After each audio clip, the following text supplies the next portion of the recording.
l'impression qu'on attaque surtout les multinationales et les pays où ces délits sont posés, ben, on ne leur demande pas de compte.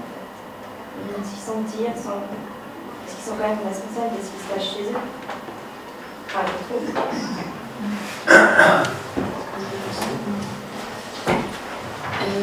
Alors, c'est ce que aussi rappelé la question. La question, je pense, c'est pourquoi ne demande-t-on pas de compte aux États dans lesquels les dommages ont lieu et qu'on demande des comptes uniquement aux multinationales. Alors, les États, donc dans ce qu'on vous a présenté aussi, les principes directeurs de l'ONU, ont effectivement l'obligation de protéger les citoyens contre des violations, et notamment en prenant justement des lois, comme les lois qu'on vous a présentées, et aussi en donnant un accès effectif à la justice. Donc là, effectivement, les États dans lesquels, par exemple, je vous ai cité des cas tout à l'heure, n'ont pas de système juridique très efficace qui permette aux victimes d'aller directement devant leur justice pour demander des dommages d'intérêt. Mais il ne faut pas confondre. Il y a derrière cette responsabilité de l'État, et c'est ce que nous disent souvent les multinationales, mais nous, on n'y peut rien, en fait, c'est la loi du pays ou c'est l'État qui ne protège pas. Et ce n'est pas vrai dans la mesure où l'État a souvent un droit minimal, et comme je vous l'ai dit tout à l'heure, par exemple, Vinci ne respecte pas, par exemple, les standards qataris, ou Auchan ne respecte pas, en tout cas c'est ce que nous avons démontré, donc, mais je garde le conditionnel parce qu'on a été attaqué en diffamation beaucoup de fois, et on est encore attaqué en diffamation, et Vinci me demande 100 000 € personnellement, donc je vais faire attention à ce que je dis, nous avons voulu montrer en tout cas par exemple qu'Auchan ne respectait pas les standards bangladais. Donc on parle bien de l'activité d'acteurs privés. Là, effectivement, on pourrait aller devant ces États aussi pour demander réparation, mais ceux qui commettent les dommages ne sont pas les États. La faute des États dont vous parlez, la responsabilité des États, c'est d'instaurer effectivement un système juridique qui permettrait à ces victimes d'avoir un recours effectif à la justice. Mais les dommages qui sont causés sont bien causés par les multinationales, l'activité des multinationales et l'activité des maisons mères qui décident in fine de l'activité de leur filiale de sous-traitants étrangers. Je sais pas si vous voulez. Oui, bien sûr. Mais, première chose, nous sommes tous justiciables. Vous et moi, par exemple, si on vole, je ne sais pas, du pain à la COP à Migros, on risque d'aller en prison. Hein? Rien que ça. Ou une infraction au code de la route, on peut aller en prison. Mais ces entités, elles commettent des graves violations, des graves crimes, elles ne sont pas poursuivies. Pourquoi? Pourquoi? Parce que, en quelque sorte, les États, c'est ce que je disais très rapidement dans mon intervention, mais je répète, les États, en quelque sorte, en modifiant les législations, en adoptant des accords commerciaux sur les investissements, etc., ont donné trop de pouvoir à ces entités. Il y a des entités qui sont vraiment échappent à tout contrôle, non seulement judiciaire, mais aussi politique, démocratique. Donc, ces entités, en quelque sorte, les États ont créé une sorte de Frankenstein. Maintenant, ils n'arrivent plus à contrôler. Alors, un exemple positif. Donc, Marie-Laure a parlé d'exemple négatif, la capacité des pays du Sud, c'est-à-dire que leur système judiciaire ne marche pas, ou autrement, il n'y a pas de capacité. Mais quand ça marche, on ne respecte pas non plus. Par exemple, nous, au CETI, on a un cas qu'on suit depuis plusieurs années maintenant, Chevron en Équateur. Donc Chevron en Équateur a détruit la nature, a pollué. Il y a même un peuple qui a quasiment disparu, un peuple autochtone là-bas. D'accord? Et au début, les victimes sont allées aux États-Unis pour faire un procès, puisque c'est une compagnie, donc son siège est basé aux États-Unis. Les victimes sont allées là-bas. à l'époque, cette compagnie a tout fait pour venir à l'Équateur. On dit que non, on préfère que ce soit en Équateur. Parce qu'à l'époque, il y avait un gouvernement avec lequel cette compagnie avait des facilités et pensait qu'elle allait gagner au la main le procès. Mais il se trouve qu'entre-temps, le gouvernement a changé. Et Correa a tenu bon. Et il y a eu une condamnation. Il y a eu une condamnation pour un peu plus de 9 milliards de dollars, dommages et intérêts contre Chevron. Alors, Chevron a fait quoi? Chevron est allé de nouveau aux États-Unis et instrumentalisé la justice des États-Unis, la justice américaine, pour bloquer l'indemnisation, c'est-à-dire honorer la condamnation qui a été prononcée à l'Équateur. Et elle est allée même très loin. Elle a commencé à criminaliser les victimes, en disant que, ah non, non, ce n'est pas des victimes, ils veulent extorquer, je sais pas comment on appelle ça, extorsion de fonds, en utilisant une loi aux États-Unis qui s'applique aux mafiosos. Non, vous rigolez, mais c'est ça, vous pouvez le trouver sur notre site. C'est un avocat américain qui connaît très bien le système qui a fait le rapport. D'accord? Donc, ça va très bien. Quand ça marche, le système juridique, là on bloque, on ne veut pas payer. Donc, la réponse à votre question, premièrement, donc, il n'y a pas de raison que ces entités échappent quand elles commettent violation de crime. Et deuxièmement, vraiment, dans les pays du Sud, il y a les victimes sont surtout là-bas. Par exemple, si on prend les chiffres de la CNUSED, 80% des transnationales sont basées dans les pays du Nord. Et les crimes, en proportion, sont commis dans ces pays-là. Si on arrive à réussir avec l'initiative suisse, ce sera vraiment une victoire importante. Une victoire importante de dire, maintenant, pour ces entités, il n'y a plus d'échappatoire. Donc vous commettez des crimes de violation, vous allez assumer. C'est-à-dire qu'on devrait pouvoir, c'est aussi l'astuce que Marie va essayer d'expliquer, donc à la fois pour les personnes physiques, à la fois pour les personnes morales. C'est-à-dire que pas seulement l'entité en tant que compagnie, mais aussi les dirigeants. Et non seulement entité mère, mais toute la chaîne, dans le jargon on appelle chaîne de valeur. C'est-à-dire que ce soit des sous-traitants, filiales ou que sais-je, des relations commerciales, il faut que tout se passe. Parce qu'aujourd'hui, avec les modifications des lois, maintenant le champ est libre pour ces entités. C'est ça le drame.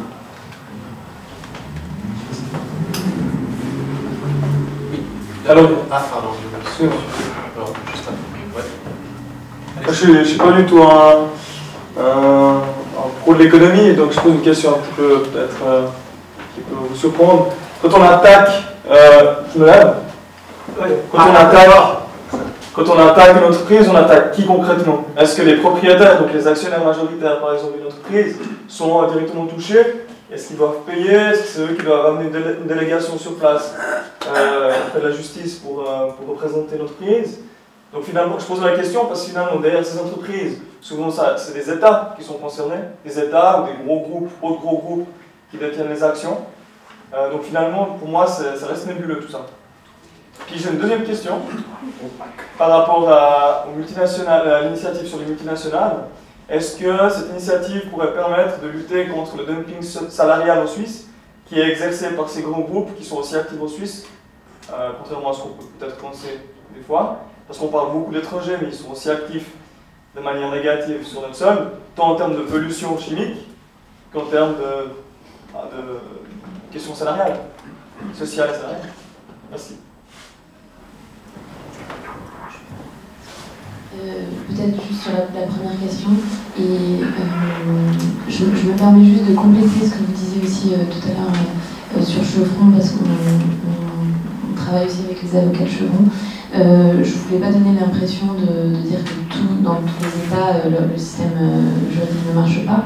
Je vous disais justement qu'effectivement, il y a déjà des lois, mais que les multinationales ne respectent pas. Et un autre cas concret comme ça, c'est que Total, par exemple au Nigeria, continue, comme la plupart des pétrolières sur place, à, vous savez, faire du torchage de gaz, c'est-à-dire que quand on extrait du pétrole, il y a du gaz qui sort et en fait il est brûlé alors qu'il pourrait être récupéré. Et ça, par exemple, la Cour nigérienne, depuis des années, la Cour suprême a jugé ça illégal et Total, en toute impunité comme d'autres, continue de torcher le... Donc c'est un autre exemple pour montrer qu'effectivement, même quand les États essaient de l'interdire, c'est très compliqué de faire appliquer ces lois aux multinationales. Donc comment justement on demande aux multinationales de respecter? Alors en fait ça dépend du droit de chaque État. En France, par exemple, on a cette responsabilité, cette personnalité juridique des personnes morales, on appelle personnes morales, et donc on peut attaquer directement une entreprise, mais ce sont ces dirigeants qui répondront. Et enfin, pour schématiser, on peut aussi attaquer les personnes françaises, les dirigeants, pour des fautes qui seraient détachables de leurs fonctions. Mais si ces fautes ne sont pas détachables de leurs fonctions, alors c'est la société qui peut être responsable. C'est schématique, mais par exemple pour Vinci, nous avons pu attaquer les deux. Nous avons attaqué la société, Vinci Construction Grand Projet française, mais aussi les dirigeants français dans la filiale qatari. Donc ça peut être aussi un autre levier, par exemple, parce que c'est très difficile de montrer le lien de contrôle. Pour attaquer une multinationale en France, par exemple, on doit montrer qu'elle contrôle sa filiale à l'étranger. Et c'est ça qui est extrêmement compliqué, même pour des avocats spécialisés. Et il y a tout un tas d'indices qui permettent de le prouver. Et donc, parfois, passer par les personnes physiques, c'est aussi un biais. Par exemple, si vous n'arrivez pas à montrer le contrôle, vous savez que telle personne suisse, par exemple, travaille dans telle filiale au Congo, et bien cette personne pourrait pourrait être poursuivie en Suisse pour ce qu'elle fait si ses actes sont détachables de ses fonctions. Voilà. C'est juridique, j'espère que c'est clair. Non, en termes de Juste pour compléter rapidement, ce que dit Marie-Laure, justement, n'existe pas dans tous les pays. D'accord? C'est-à-dire que la criminalisation des personnes morales, comme ça n'existe pas, l'intérêt aussi de cette démarche au niveau international, essayer d'harmoniser, de systématiser, c'est qu'on puisse attaquer les personnes morales quand elles commettent des crimes ou des violations ou qu'elles se produisent. C'est aussi l'intérêt. Hein. Mais est-ce que le propriétaire peut être attaqué? Parce que là, on parle de dirigeants qui représentent une entreprise, mais pas qui sont les vrais propriétaires. En fait, comme dans les pays où il existe une personnalité juridique pour les personnes morales, c'est la société qui sera visée. Et le dirigeant ne sera inquiété que s'il a fait une faute détachable de ses fonctions. Ça, en tout cas, c'est en France. Mais effectivement, malheureusement, dans tous les pays, ce n'est pas le cas. Et donc, on doit prouver la faute précise de chaque entité physique. Voilà, donc ça dépend de chaque pays. Et l'idée, effectivement, c'est... Je ne sais pas en Suisse. J'imagine que c'est pareil qu'en France. Oui, je pense que c'est la même chose. Et puis pour répondre à la première question, alors non, l'initiative, elle ne va pas concerner les pratiques économiques sur le territoire. Pas que ce soit, pas qu'on estime que ce soit pas nécessaire de le faire, mais il faudrait utiliser dans ce cas les voies de recours juridiques existantes et puis les voies politiques pour ce faire. En fait, l'initiative, elle se base sur du droit international. Donc quand on dit violation des droits humains, violation des standards environnementaux, on veut dire quoi? On veut dire la Déclaration universelle des droits de l'homme, le pacte 1, le pacte 2, les conventions fondamentales de l'OIT, de l'Organisation internationale du travail. Et puis ça c'est encore assez simple, le droit humain, mais parlons d'environnement. Là ce sont des normes environnementales, soit d'organisation internationale, soit de conventions, mais qui sont du droit international public, comme le protocole de Montréal sur la protection de la couche d'ozone par exemple, ou bien alors ce sont encore des standards privés comme l'ISO. Et ce sera évidemment au juge de déterminer au cas pour cas quels sont les droits et les standards qui ont été violés, et ce sera au législateur de les déterminer concrètement. Nous, on l'a fait, enfin, on le fait dans notre explication du texte de l'initiative que vous pourriez regarder. Ouais, juste par rapport à la Suisse, pour continuer dans le sens de votre question, vous savez que depuis plusieurs années, les syndicats dénoncent le problème de sous-traitance, en particulier dans la construction, pas seulement mais dans la construction. Et qu'est-ce qu'on fait? Les entreprises font venir des sous-traitants, donc des travailleurs des pays de l'Est, et même parfois le week-end, c'est vite fait, hein, en 2 jours, ils construisent des pieds. Après, ces gens-là partent ni vus ni connus. Donc là-dessus, si je me souviens bien, c'était l'année passée, au niveau fédéral, il y a une loi sur la sous-traitance, même si par les syndicats est jugé encore pas assez fort, mais il y a une tendance quand même que ce soit en Suisse qu'en Europe. Je crois que Marie-Laure a parlé de la France, mais elle n'a pas parlé de l'Europe. Au niveau européen aussi, il y a quelque chose de ce style. Il parle de travailleurs détachés, donc c'est l'histoire toujours de sous-traitance.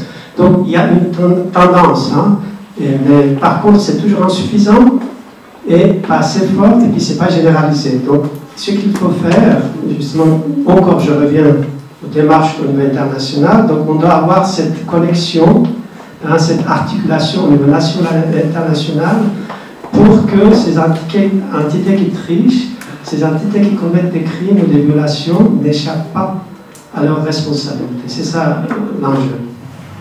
Très bien, il y avait monsieur et puis ensuite monsieur. Je crois, non? Oui. Vous passez sur Vous voulez dire quelque chose? Très bien. Excusez-moi, j'ai 3 questions. Là, je suis plus conseiller national, donc je suis l'élève. J'ai 2 remarques, 2 questions. D'abord, je vous remercie pour tout votre engagement, c'est magnifique. Quand même 2 remarques, ce serait dit le représentant du CETIM. D'abord, en Allemagne, les entreprises électriques ont demandé des dédommagements par rapport à l'arrêt des centrales nucléaires, mais n'ont pas obtenu pour l'instant. Ils sont en procès, donc vous avez dit qu'ils ont obtenu des milliards, pour l'instant ils n'ont pas obtenu. Le gouvernement allemand se défend et le procès est en cours par rapport à l'arrêt des centrales.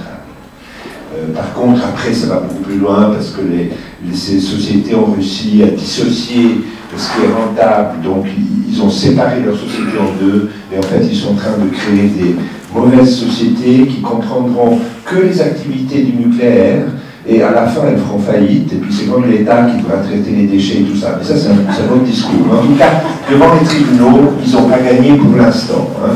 Peut-être je me trompe, mais ce que j'ai vu pour l'instant, ils n'ont pas gagné. Ils sont au stade des recours et des tractations. Maintenant, une autre remarque par rapport à madame qui représente Sherpa. Est-ce que Sherpa a modifié son attitude et ses modes de financement? Parce que moi, j'ai un souvenir très désagréable où Sherpa a obtenu, disons, dirigeant à l'époque, il y a quelques années, 80 000 francs d'EDF. Et je ne sais pas si Sherpa attaque aussi EDF, qui commet des graves infractions au droit. Oui. En tout cas, en Suisse, c'est sorti très fortement dans la presse. Je pourrais vous donner les relations. Vous voyez, je pense que M. Courton, je crois. C'est pas Total plutôt? Pardon? Pas Total plutôt? Non. EDF, Sherpa. Et EDF commet des graves violations au Niger, avec ses sociétés filiales et tout, pas seulement envers le gouvernement, mais aussi envers les travailleurs. J'aimerais savoir si Sherpa attaque aussi EDF. Mais j'espère que vous ayez échangé dans ce... Donc ça, c'est des remarques. Alors, une question précise. Vous avez mentionné ces lois internationales, ces accords internationaux qui privent l'État, par lesquels l'État se prive de ses capacités d'agir. Et même, il y a les lois privées qui priment sur les lois de l'État, si on veut. Est-ce que vos organisations luttent contre maintenant ces traités internationaux, transatlantiques et autres qui se mettent en place et qui sont très très dangereux et qui vont vraiment dans le sens contraire de l'initiative que vous présentez?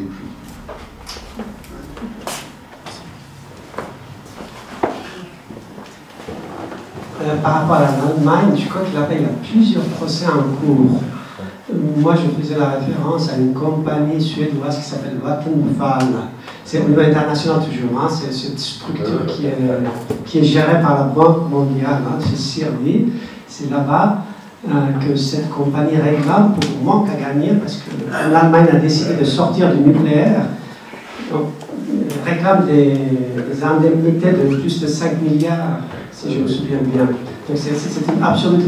Si j'ai donné cet exemple pour dire qu'on ne peut pas mener une politique publique avec tout le pouvoir qu'on a accordé à ces entités avec des accords internationaux. Ce que vous dites est effectivement très juste, hein, entre l'Europe et les États-Unis, les discussions en cours. Justement, on a pu faire cette liaison, par exemple, l'année passée, au moment du groupe de travail. Il y avait des groupes qui sont venus, on a fait une alliance en quelque sorte, des manifestations communes. Donc on est allé devant l'ambassade de l'Australie, je crois que c'est là-bas qu'il y était en discussion entre 50 États, l'accord en question. Donc évidemment, il faut combattre. Il faut combattre. Par rapport à ça, je vous recommande vraiment très chaleureusement de lire ce livre, Commerce, c'est la guerre. C'est justement là-dessus. Il y a l'exemple de l'accord entre l'Union européenne et l'Afrique. Et il y a une narration dedans. Ce qui est écrit, c'est pas n'importe qui. Vous me permettez, je fais un peu de pub. Ce monsieur, il est l'auteur, hein, il a été tous les côtés de la barrière, si j'ose parler comme ça. Il était professeur d'économie, militant qui a créé des associations. Il était délégué gouvernemental pour plusieurs pays européens dans les négociations au sein de l'OMC. Donc, ensuite, il a fini sa carrière comme directeur de South Center à Genève. D'accord? Un peu le pendant, je vous parle comme ça, de l'OCDE pour le pays du Sud. D'accord? Donc, lui, il est témoin direct. Donc, il a fait une narration à qui profitent finalement ces accords. Et noir sur blanc. Donc il a expliqué dedans, je vous recommande très chaleureusement, c'est pas pour le lire, mais le cas est vraiment très parlant et très concret. Quoi. Ouais. Alors sur EDF, je ne sais pas de quoi vous parlez. J'aimerais beaucoup lire cet article, effectivement, parce que vous venez peut-être avec Areva. Donc nous avons... En fait, pour répondre donc à votre question sur les financements, est-ce qu'on attaque des entreprises dont l'État est actionnaire? Alors oui, puisque Areva, donc l'État est actionnaire. EDF, GDF, nous essayons justement de voir ce qu'ils font, notamment dans des barrages au Brésil. C'est assez catastrophique les violations de droits qu'il y a là-bas. Et puis nous avons attaqué l'État français pour, par exemple, sa participation à l'exploitation d'or contenant beaucoup de mercure en Guyane française, par exemple. C'est un des axes de plaidoyer de Sherpa, l'exemplarité de l'État, c'est extrêmement important, évidemment. Sur notre financement, évidemment, nous ne recevons aucun fonds de multinationales. On aimerait bien, parce que je pense qu'on serait beaucoup plus frappant, beaucoup plus efficace, parce que là on est très peu, et on est tous les ans justement en train de se demander pourquoi les gens bizarrement n'aiment pas financer des associations qui s'attaquent à des multinationales. Donc on est une toute petite association et effectivement on devrait peut-être réfléchir à recevoir de l'argent des multinationales. À la limite, ça serait un meilleur investissement. Et je pense que ça ne nous priverait pas de toute façon de les attaquer, puisque si on regarde le financement de beaucoup d'autres associations avec lesquelles nous travaillons, que ce soit Amnesty International, CCFD, Terre Solidaire, qui est une énorme association, certains d'entre eux, ou FIDH, ne se privent pas d'accord ou de financement de multinationales. Et juste pour répondre à l'accord du coup sur peut-être Areva, c'est un accord effectivement qu'on a passé avec donc Areva. Alors pourquoi? Parce que Sherpa, on a essayé en fait tous les moyens judiciaires ou extrajudiciaires. Et aujourd'hui, je vous ai parlé du point de contact national, je vous ai aussi parlé d'accord, parce qu'effectivement, on a l'espoir de pouvoir faire bouger en fait les acteurs économiques par tous les moyens en fait, pas seulement le judiciaire ou les lois. On a par exemple aussi attaqué la BEI, la Banque européenne d'investissement, devant son mécanisme de plainte. Mais les accords Areva, c'était en fait des centaines de travailleurs au Gabon et au Niger qui avait a priori souffert de la radioactivité, de l'activité d'Areva. Et donc, on a demandé à l'entreprise de mettre en place, c'est de ça dont vous parlez ? C'est Areva. Voilà. Et donc, on a demandé à l'entreprise de mettre en place des consultations médicales pour pouvoir indemniser les travailleurs gabonais et nigériens. Nous avons dénoncé ces accords il y a peu de temps, effectivement, parce que sur tous les centaines de travailleurs qui ont été consultés, aucun n'a été indemnisé, aucun n'a été reconnu comme malade du fait de la radioactivité, alors que quelques expatriés, mais uniquement comptés sur les doigts de la main, ont été reconnus comme effectivement malades du fait de la radioactivité. Donc on a dénoncé ces accords et on a dit à Areva que c'était tout à fait normal. Réponse très ironique d'Areva, oui mais vous savez, ces gens meurent avant, ils meurent du palu ou d'autres maladies avant de pouvoir développer ces maladies radioactives, et donc c'est la raison pour laquelle nous n'avons pas, mais nos experts étaient indépendants. Voilà. Et effectivement, il y a eu aussi un accord entre Japa et Total pour esclavage moderne en Birmanie. Moi, j'étais pas là à l'époque, mais voilà, je pense que ce sont des choses qui se défendent, en tout cas dont on n'est absolument pas, dont on ne rougit pas, au contraire. Et FIDH, par exemple, a des accords avec Carrefour aujourd'hui pour essayer de les faire bouger. Nous, c'est pas notre politique parce qu'on a été déçus, justement. En tout cas, aujourd'hui, on est plus dans le judiciaire et dans le plaidoyer pour avoir cette loi. Mais ça a fait avancer quand même les choses dans certains cas. Et aujourd'hui, on essaie de réfléchir à un moyen, justement, de continuer à demander à Areva de prendre ses responsabilités au Niger et au Gabon. J'espère que j'ai répondu à la question. Et vous avez une autre question sur... C'était quoi votre question plus générale ? Le TIPP et puis tous ces accords qui vont vraiment dans le sens opposé à celui de l'initiative, parce que ça priverait des capacités de réaction. Oui, on travaille aussi dessus. Il y avait des questions.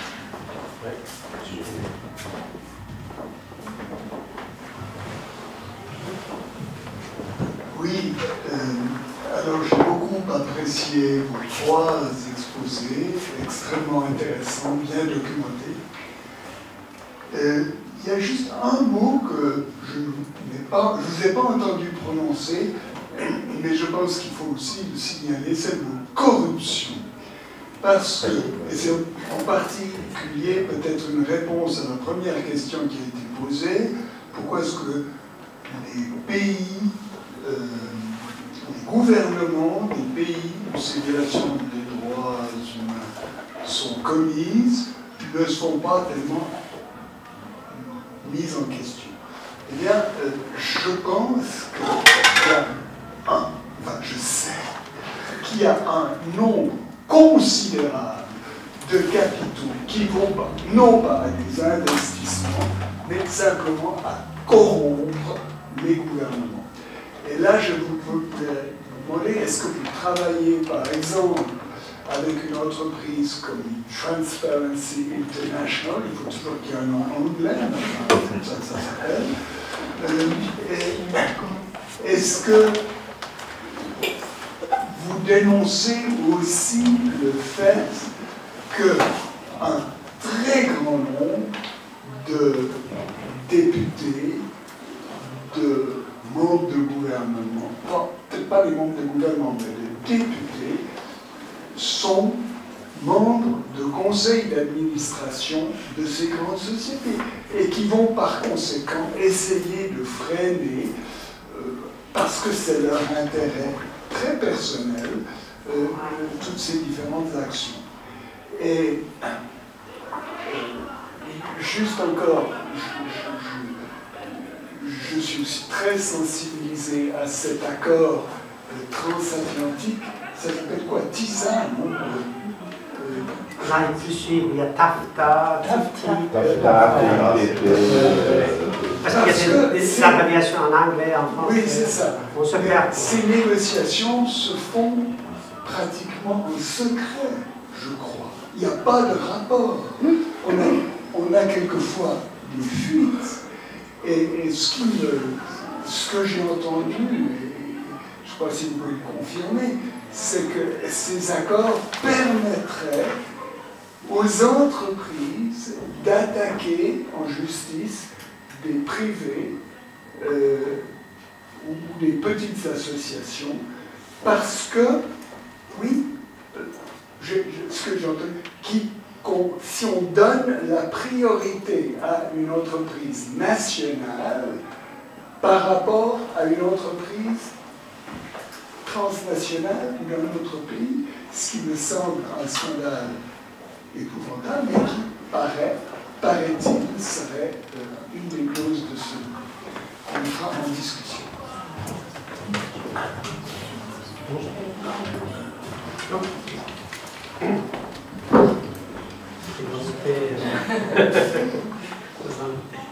Non, je me permets de prendre la parole là-dessus parce qu'en fait, à Sherpa, on a 2 départements, un sur la globalisation des droits humains et un sur les flux financiers illicites, tout ce qui est corruption, blanchiment. Et puisqu'on a évidemment conscience que les deux vont de pair, j'ai prononcé le mot corruption, mais ce n'était pas le sujet. Mais effectivement, c'est un des énormes problèmes. Le département de Sherpa travaille avec Transparency International depuis des années, mais comme Amnesty International, Transparency International vole la vedette à tout le monde, mais vous verrez dans le cahier de proposition de Sherpa que ça fait depuis sa création qu'il y a des propositions dans ce sens, évidemment. Il y a une loi en ce moment en France qui est en train d'essayer de renforcer justement ces problèmes de corruption. Et je ne sais pas si vous avez entendu parler aussi des biens mal acquis que Sherpa a justement mené avec Transparency International, qui consiste en fait à demander à des chefs d'État étrangers de restituer des biens, par exemple avenue Foch. On a des hôtels privés qui coûtent des millions d'euros qui ont été achetés avec l'argent public étrangers, de citoyens étrangers par des chefs d'État en France. Et donc, on a par exemple aussi attaqué Vinci pour corruption d'agents publics étrangers en Russie.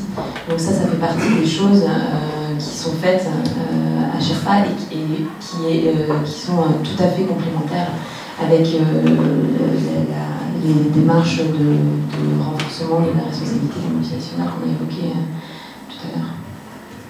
Alors, François t'a posé beaucoup de questions. Pas de questions, il y a plusieurs questions, j'essaierai de faire rapidement. Sur la corruption, 2 mots. Quand on parle de la corruption, il y a toujours un corrompu et puis un corrupteur. Alors, moi j'ai le souvenir, les cheveux blancs dans la salle devaient savoir, en Suisse, il y avait une loi, je ne sais pas à quel moment ça a été aboli, maintenant c'est aboli, mais il y avait une loi pour les entreprises de déduire justement cet argent de corruption pour vendre leurs produits à l'étranger. Hein? Vous vous souvenez de ça? Je ne sais pas comment c'était dit. C'est 2001. Et puis, deuxième exemple, je ne sais pas si on peut aussi mettre dans la catégorie de la corruption ou non. Moi, je trouve que le système politique suisse est assez remarquable. Ce n'est pas parce que je suis en Suisse, hein, je suis devenu citoyen suisse, mais par rapport à beaucoup de pays dans le monde, c'est remarquable. Par contre, nous avons quand même quelques défauts dans ce système politique que nous avons. Il n'y a pas de transparence sur le financement des partis politiques. Hein, on ne sait pas comment ces partis politiques sont financés quand on regarde, pour ne pas mentionner les plus grands partis politiques de la Suisse, avec des campagnes avec des millions, hein, comment elle arrive à faire pencher la balance dans les campagnes de votation ou électorales. Bon, je m'arrête là, je vais pas aller plus loin. Maintenant, tu as évoqué un autre problème par rapport aux négociations en secret. Ça c'est vrai, paraît-il que enfin, ces entités n'aiment pas, c'est quoi la créature qui a peur de la lumière? Donc, ils n'aiment pas trop. Je ne sais pas.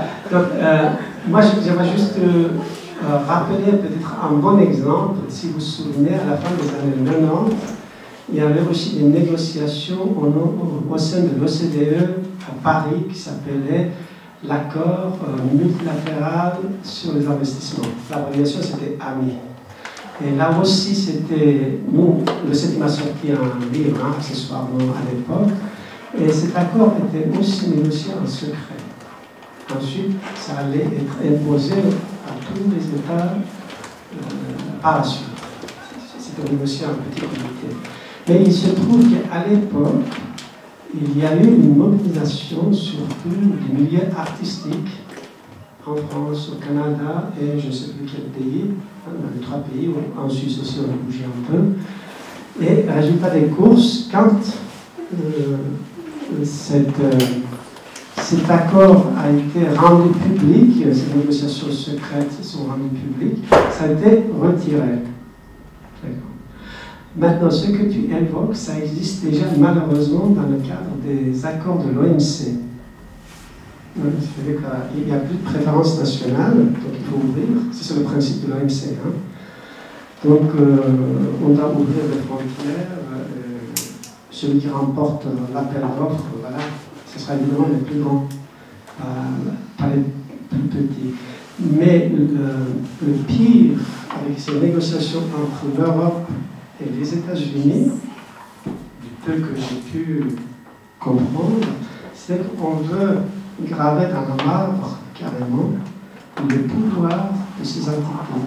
Donc, pour, en quelque sorte, écarter ou mettre hors service les parlements et les gouvernements. Si je dois faire la comparaison, vous connaissez ce qui se passe en Grèce, hein, qui est endetté, etc. Vous pouvez faire des élections, vous pouvez mettre le gouvernement que vous voulez. Donc, ce pays est sous tutelle. Il n'y a pas d'autre mot. Il est sous tutelle et le Parlement et le gouvernement peut s'agiter comme il veut. C'est à Bruxelles qu'on décide, entre les FMI et l'Union européenne. C'est ça, c'est la réalité. C'est que cet accord entre l'Europe et les États-Unis, c'est vraiment formaliser ou légaliser le pouvoir de ces entités, pour simplifier, hein, et ensuite court-circuiter à la fois les gouvernements, à la fois les parlements, à la fois les juridictions nationales. Donc tout ça qui est compris dans ces accords que j'ai pu voir et j'ai pu lire. Et même j'ai entendu à la radio, peut-être que une Française avec nous, elle devrait savoir, même, je crois que c'était un ministre qui parlait à la radio, en disant que le texte, il n'avait pas accès, et on lui a dit d'aller à l'ambassade des États-Unis pour lire, pour lui montrer. C'est tout. Je crois que Julien, il veut terminer. Je pense que vous avez tous un peu faim ou ça, on va laisser réfléchir, mais je ne sais pas si on a le temps pour cette question, sinon je veux juste conclure. Ouais, conclue et si vraiment il y a encore une question, on mais de toute façon, on va rester. Et on peut continuer, ouais, c'est ça. On va continuer la discussion. Je crois que ce qui ressort un peu maintenant, c'est différentes problématiques, la corruption, les accords transatlantiques, et puis cette inégalité entre les lobbies économiques qui ont accès à certaines de ces négociations, puis les lobbies de la société civile qui sont soit devant les portes fermées, soit n'ont pas les moyens et les ressources d'y accéder.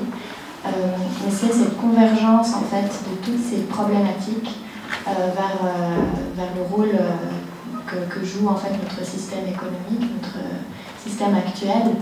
Et puis c'est face à ça, quelle est la solution? C'est justement dans des espaces comme celui-ci pour discuter, pour élever le niveau de conscience de ce qui se passe et pas non plus perdre espoir parce que face à toute cette injustice et puis à toutes ces inégalités, on est souvent un petit peu déprimé, en tout cas en colère.